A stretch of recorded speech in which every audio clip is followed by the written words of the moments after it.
Rayuwar duniya ya zama ko in kula, duba ko fitila, mu buɗe duk idanuwanmu, ka bar batun tana da kyawu, ka duba can makwancinka, kira su abokanka, ka ce da su ina kira, mu roƙi sarkinmu ya yafa duk laifukanmu, mu tsarkake zuciya.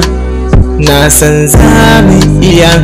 da sunan Rabbi za na fara, mahaliccin ni da kai da zara, amince Rabbana in tsara, raira har ya je sahara, kowa ya tuna akwai tabara, salati gun abban safati da sahabbai sa cikin salati, da waliyai na saya ma'aiki, aboki ina da yar tambaya, amma ka sani komai da niyya, a cikin mu wasu su kwanda yunwa, amma kullum muna dagawa, mugunta na cikin kasar mu, ba aiki a nan cikin kasar mu, manca akwai sakalikin mu, shine mai taimako gare mu, ka duba uwa ka duba ɗanta, buri na a ce ina bajinta, na ɗauke duk ɗawainiyarta, ta ce da ni kamar haka: Allah ya yo albarka, Rabbana ya duba bayanka,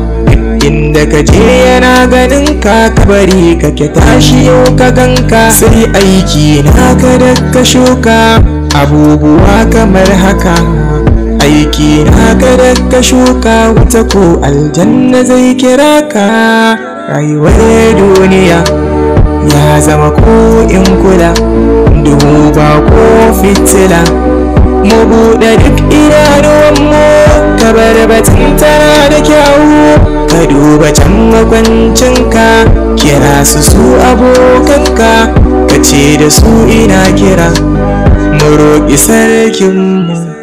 ya yafa duk laifukanmu, mu tsarkake zuciya. Na san za mu iya.